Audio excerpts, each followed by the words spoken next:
Radyo Publiko ng bagong Pilipinas para sa bagong Pilipino. Naghahatid ng mahahalagang balita at impormasyon na guugnay ng pamahalaan sa sambayanan. Tulay sa himpapawid ng serbisyo publiko. Radyo Pilipinas. Radyo Publiko. Ang boses ng Pangulo. Sa Iloilo, Radyo Pilipinas. 585 AM. Oras sa Radyo Pilipinas, alas 4:05 na sa hapon. Gikan sa hulog balitaan sa PBS, Radyo Pilipinas, Iloilo. Gintipon sa bukos na pwersa sa News and Public Affairs Division. Mga pagsaysay sa mga hitabo o aksyon, mga pananawan, kag desisyon, mga hibubunon sa napikuhan na sektor, mga dalagpo nga balita, diri sa Iloilo. At mga bahin sa Kabisayang nagkatunan. Mga balita na natipon sa sulod sa naligan ng 24 oras. Inyo mapatian sa Headliners Was.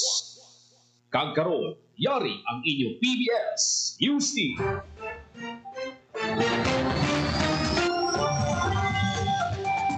Mayong hapon Pilipinas, mayong hapon Western Visayas.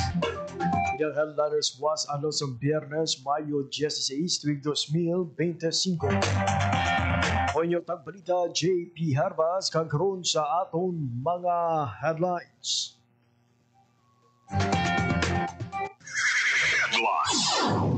Probinsya sa Guimaras nagapakanta na sa pagbaliga sa 20 pesos kada kilo nga bugas. Selebrasyon sa Manggahan Festival 2025 nag-umpisa na. Pagpahamtang sa cold storage facility lakip sa mga prioridad sa DA para sa mga mangisda sa Capiz. Dr. Kagare Iskolar ng Bayan sa Western Visayas nga nagduso sa mga programa kontra HIV lakip sa mga ginkilala sa Pulse 30 Under 30 Asia.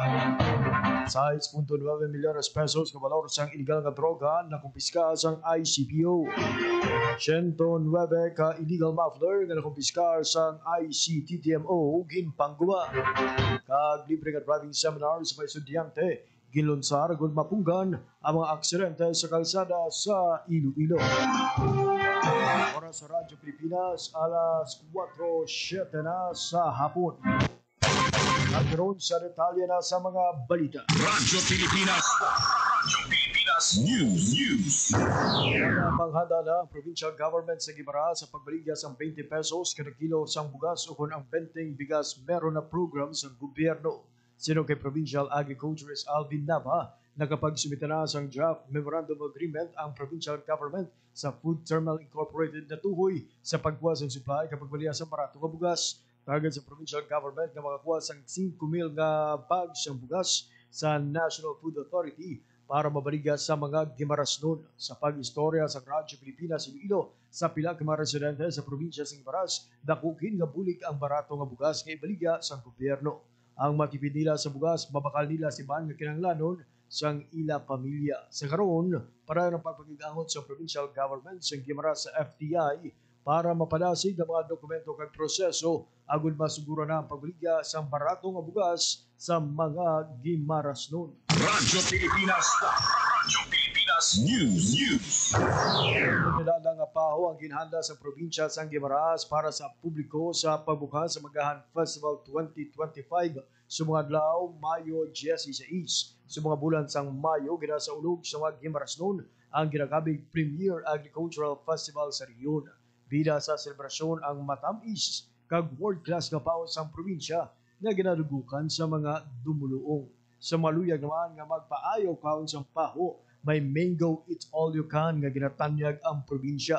Ginabalik-balikan ang paho sa Guimaras bangod sa katamis nga hindi lang ginadayaw sa mga lokal nga turista pati na sa mga foreign tourist. Kadungan sang Manggahan Festival, ginasauluhan sa mga Guimarasnon sa mga Mayo ang Provincial Anniversary sang probinsya.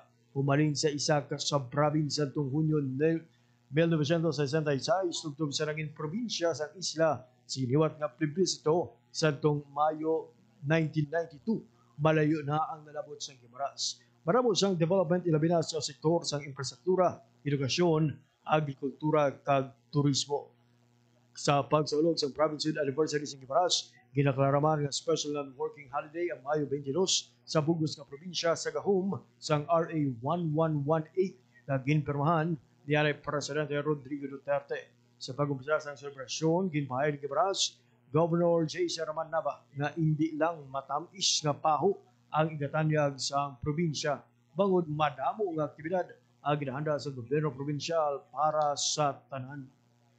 Mango Theme Competition, Cultural Performance, Agri-Trade Fair, Food Festival, Music Fest, Miss Gibaras, Sports Tournament, panabor sa isla, Farmers and Fisher Folks Day, kag pagbisita sa mga maanyag artista ang balantayan sa tanan. Sa pagsulog sa Magal Festival, ginahagda ni Governor J. Saramanava ang tanan na magpadulong sa isla kag magsinadya. Ang selebrasyon sa Magal Festival magalawig tugtog Mayo 25. Radyo Pilipinas News. Sa pulsa na Department of Agriculture Assistant Secretary for Logistics Daniela Taide kay Governor Ferdinand Castro para hambalaan ang mga ginapakatuwang nga problema sa mga mangisa sa kapis. Nakib sa mga prioridad nga ginaduso sa probinsya, amo ang cold storage facility nga ginalantaw manginyabi sa paghatag sa mas mataas na valor sa produkto sang mga mangisda, pagbabakod sa supply chain, kag pagbarbo sa kaperdihan sa produkto. So kaya Taide, dapat buligan ang sektor sa pangisda sa kapis nga maluwas sa masaming nga problema sa post-harvest loss. Maramong nga isda ang nagakaguba bangod wala sang pasilidad para sa gusto nga pagpreserba. Nagupod man sa sinapol si Joey de la Cruz sa Provincial Agriculturist Office kag Rayo Garcia sa Provincial Economic Development and Investment Promotion o kon PDPO na pareho nga nagpabutyag sa suporta sa plano. Radyo Pilipinas News. Negros Occidental pasanyugon pa sa Negros Occidental Provincial Government kag Department of Agriculture ang Agriculture kag Fisheries Resources sa probinsya. Kahapon ginpirmahan sa provincial government kag DA ang Memorandum of Understanding sa guidelines sa pagtukod sa Agriculture and Fisheries Resources Research and Extension for Development Network. Ini bilang kabahin sa paghiwa sa ahensya na ma-institutionalize ang agriculture and fisheries resources para masuportahan ang pagsanyog kag modernisasyon sa sektor. Ginalauman man nga maging globally competitive ang pagpanguma kag pangisda sa Negros Occidental para malabot ang handom nga food security kag maparami pa ang kabuhi sa mga mangunguma kag mangisda sa probinsya. Samtang nagpailalom sa 3 kadlaw nga Credit and Insurance Information Campaign and Promotion sang Department of Agriculture Western Visayas ang 8 ka Farmer Cluster Association sa rehiyon. Silang gintuduan kung paano makakuha sa business loan, financial assistance kag grants halin sa mga funding agencies. Sunod sa DA Western Visayas, handuman sa financial literacy nga mabuligan ang mga asosasyon nga madumala sang husto ang ilang kwarta, mapataas ang ilang income, mapabilin ang ilang liquidity kag manginwais ang mga ini sa pagsulod sa mga kasugdanan sa utang. Ang mga partner agencies sa DA kaangay sa DTI, DOLE, PCIC kag ACPC ang nagpatpatmaan sa ilang programa kag serbisyo sa ginhiwat nga aktibidad. Radyo Pilipinas News. Sa tanan nga tion may assistance kag ayuda nga mabaton halin sa gobyerno gani importante gihapon ang pagpanikasog kag pagpasangkad sa inisyatibo agud masustener ang palangwian. Ini ang ginapaintienda sa M-Farm-C sa mga fisher folk sa Banwasan, San Dionisio. Ginpayo ni Gerald Bano, chairperson sa M-Farm-C sa San Dionisio sa programa Usapang Agrikultura sa pagpatuman sa mga programa para sa manungpangisda. Regular gid ang ila pag-monitor kag paglantaw sa mihura sa pagpatuman sa programa. Ang long-term impact amo gid ang ginalantaw sa council labi na sa pangabuhi sa mga membro. Isa man sa ginatagan pagdamod sa M-Farm-C ang environmental protection sa diin dapat nga manikawan ang pag-abuso sa resources nga ginakuwaan sa palangitan-an sa ninibo ka pumuluyo nga nagasalig sa pagpangisda. Dugang panibano nga madamo na sa kabataan nga napatapos ang pila ka fisher folk sa diin ang iban ang nanging professional na kag may maayong trabaho. Sa piyak sini ilagi ginatuluan sa gihapon ang mga pamatanon kag bagong henerasyon nga balik doon ang pagpangisa kag padayon nga suportahan ang kinahanglanon sang ila mga himata kag ginikanan nga padayon nga nagasalig sa pagpangisda ang palangitan-an. Radyo Pilipinas News.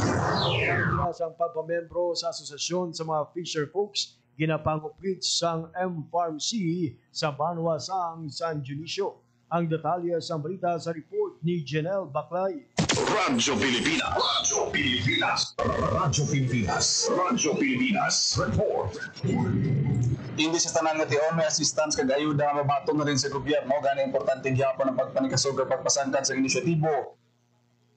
Ginapangupit sang M-Farm C sa Banwa sang San Dionisio ang importansya sang pagpamembro sa asosasyon sang mga fisher folk. Pagsinig sila ang mabuligan kag matuluan sa kung paano mapaumwad ang ilang palangabuyan. Sunod kay Gerald Pano, chairperson sang M-Farm C sa San Dionisio sa programa Usapang Agrikultura.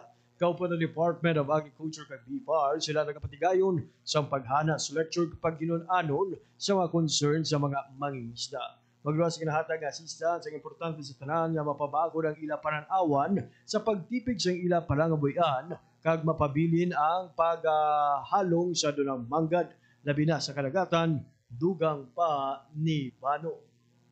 Radyo Pilipinas. Radyo Pilipinas News. Iban pagin nga balita lakip sa mga ginkilala nga kabayan sang Forbes 30 Under 30 Asia sinalong sa social impact category. Ang isa ka Ilonggo nga doktor kag anay scholar ng bayan nga nagluso sa mga programa may kangtanan sa Human Immunodeficiency Virus kon HIV kag Acquired Immunodeficiency Syndrome kon AIDS. Iniamo si Dr. Jasper Ruby Vihar, isa sa mga tagtukod sang Team Dugong Bughaw sa 2015 samtang nag-eskwela sadto sang BS Public Health sa University of the Philippines, Visayas. Handom sang iya grupo nga pasangkaron pa ang hibalo sang mga pamatanon sa sexual-related issues. Pinagi sa paghatag sang reproductive health education, libre nga HIV test kag kondom. Alin sa Iloilo ang Team Dugong Bughaw, padayon nga nagaserbisyo sa komunidad sa Western Visayas sa bulig sa noraytuhay nga ahensya sa gobyerno kag pribado nga organisasyon. Ang Forbes 30 Under 30 isa ka tuigan nga listahan sang Forbes magazine nga ginabugusahan sang 30 kadalawon nga pamatanon edad 30 anyos pa idalom halin sa nanaytuhan nga industriya. Radyo Pilipinas. Radyo Pilipinas News. Nakabaton sang bulig ang isa ka anay rebelde halin sa Iloilo Provincial Government pinagi sa Provincial Social Welfare and Development Office kag 61st Infantry Hunter Battalion Philippine Army. Ang anay rebelde nakabaton sang financial assistance sa idalom sang 80 individuals in crisis situation o kon AX program. Ang paghatag sa bulig ginpangunahan na dahil Mr. Rami Melvi Cuarte, acting department head sang PSWDO kag Ronaville Gayem Enhanced Comprehensive Local Integration Program o kon ICLIP focal person. Ang bulig pinansyal nalakip sa mas malapad nga ICLIP framework isa ka inisyatibo halin sa gobyerno nasyonal nga nagatuyo nga buligan ang mga former rebels pinaagi sa madamo nga intervention. Ginpasiguro siyang Iloilo Provincial Government ang bugos sa suporta sa nasambit nga programa agud banuso kag inclusive development kag katawhayan sa komunidad. Radyo Pilipinas. Radyo Pilipinas News. Iban pagigabalita sa masangkad nga anti-illegal drug operations ang Iloilo City Police Office nagresulta ini sa pagkakumpiska sa 6.9 milyones pesos nga balor sang Cebu kag marijuana sa sulod sang 15 kadlaw. Ini ang nakumpiska sang ICPO umanin sang Mayo 1 tugtog 15 sa mga tuig sa Justice Chapter ka anti-drug operation kag naaresto ang 21 ka nagalusok sang illegal nga droga. Sa 21 nga nadakpan, siyam ang high value individual, 11 ang street level individual kag isa ang minor de edad. Sino kay ICPO Director Police Colonel Kim Ligada, kada gramos ng droga nga nakumpiska, madamo nga kabuhi kag pamilya ang nasalbar. Yan importante nga padayunon ang masangkad nga kampanya kontra illegal nga droga sa syudad sang Iloilo. Radyo Pilipinas. Radyo Pilipinas News. Anton Rebecca Muffler nga nakumpiska sang ICTTMO ginpangguba. Ang detalye sa balita sa report ni Janelle Baclay. Radyo Pilipinas. Radyo Pilipinas. Radyo Pilipinas. Report. Yara sa Sinton 9 ka mga illegal muffler ang nakumpiska sa Iloilo City Traffic and Transportation Office ang ginkuba paagi sa pagpatapak sa Quezon. Ginpetigayon na ceremonial destruction sa Iloilo Freedom Grandstand kung sa diin gintambungan sa mga opisyal sa Iloilo City Government na programa sa pagpanguna ni Iloilo City Mayor Jerry Treñas. Ginmando sa alkalde ang pagpasangil pa sa kampanya batok sa mga magahod ng mga tambutso nga istorbo naman sa kalinong sang komunidad labi na sa mga pumuluyo nga nag-star malapit sa kilid sang karsada. Ang illegal na mga tambutso ang na-recover sa mga anti-muffler operation kag checkpoint naging patigayon sa ICTTMO, ICPO kag LTO sa syudad sa Iloilo kasunod sa hugot na pagpatuman sa Regulation Ordinance 2023-0107 o kon Anti-Muffler Ordinance. Para sa Bagong Pilipinas, Gina Baclay, Radyo Pilipinas, Radyo Publiko. Radyo Pilipinas. Radyo Pilipinas News. Samtang sa ibang pagid nga balita, Radyo Pilipinas. Radyo Pilipinas News. driving seminar sa mga estudyante kinlunsara gud mapunggan ang mga aksidente sa kalsada sa Iloilo. Ang detalye sa balita sa report ni Hope Torrichante. Radyo Pilipinas. Radyo Pilipinas. Maghahatag sa libre nga driving seminars ang Iloilo Provincial Government para sa mga estudyante agud mapahagan-hagan ng numero sang aksidente sa dalan. Sunod sa Provincial Government, ang libre nga theoretical driving seminar igatanyag sa mga estudyante sang junior kag senior high school sa mga lugar nga madamo sang insidente sang disgrasya sa kalsada. Ginpatawag sa Provincial Task Force on Road Safety ang mga miyembro sang Technical Working Group para sa isa ka preparatory meeting agud istoryahan ang mga detalye sang plano. Luyag sang programa nga paagi sa edukasyon malikawan ang mga trahedya sa dalan nga nagakatabo sa kabataan kag ang matudloan sila sang responsibilidad kag kahulugan sang disiplina sa dalanon.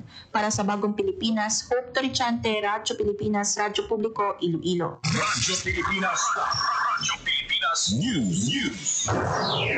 Sa ibang pagid nga balita, may nagluntad nga sunog sa Sambag Haro pasado alas 9 sining aga. Sunod sa Iloilo City Disaster Risk Reduction and Management Office, ang residential fire naglabot sa una nga alarma kag gilayon man nga nakontrol kag napalong 9:46 ang aga. Sunod sa barangay isa ka Puloy-an ang totally damaged bangod sa sunog.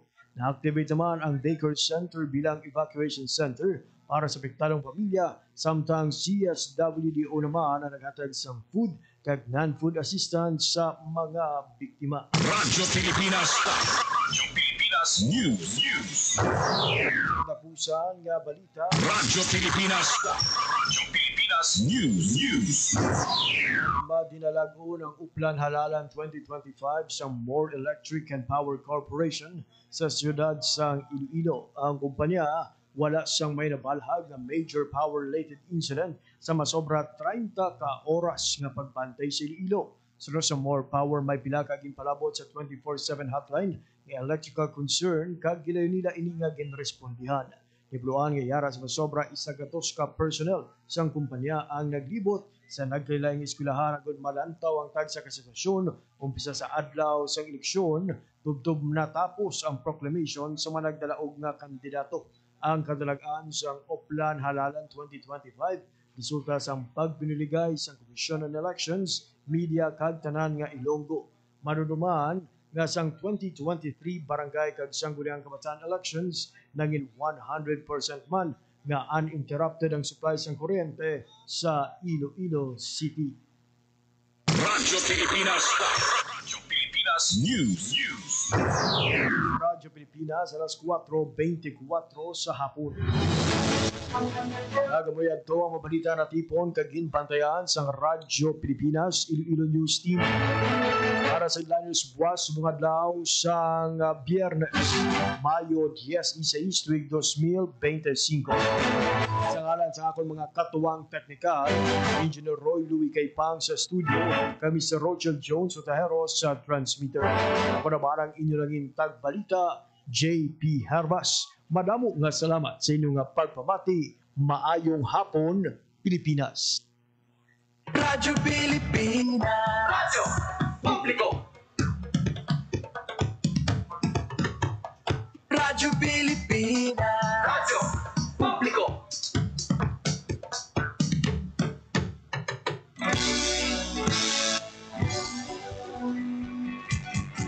Mahalagang mga balita, napapanahong impormasyon. Kami ang inyong gabay pag may bagyo at sakuna. Serbisyo ng gobyerno kapag may nangangailangan. Mga proyekto ng Pangulo, damang-dama ang pagmamahal niya. Tulay ng mga hinaing, ang problema ng bayan ating lulutasin. Tulay sa himpapawid, tulay ng pagbabago. Radyo Pilipinas, ng bagong Pilipinas. Radyo Pilipinas, ng bagong Pilipino. Mga proyekto ng Pangulo, damang-dama ang pagmamahal niya. Radyo Pilipinas,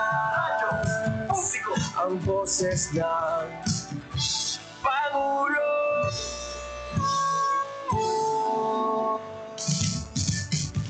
Karamay niyo kami, kahit malayo man kami nakakarating. OFW magsasaka, buhay ay iba't iba, san mang lugar ng bansa natin.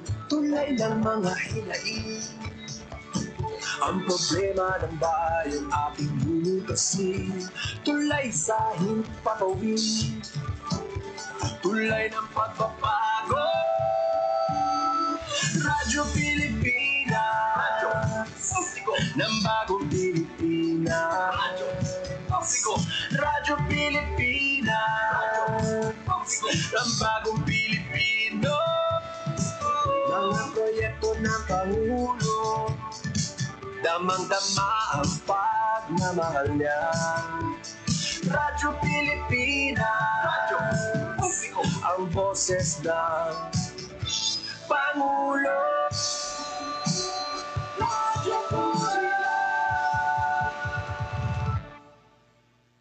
Radyo Pilipinas, Radyo Publiko, Radyo Pilipinas.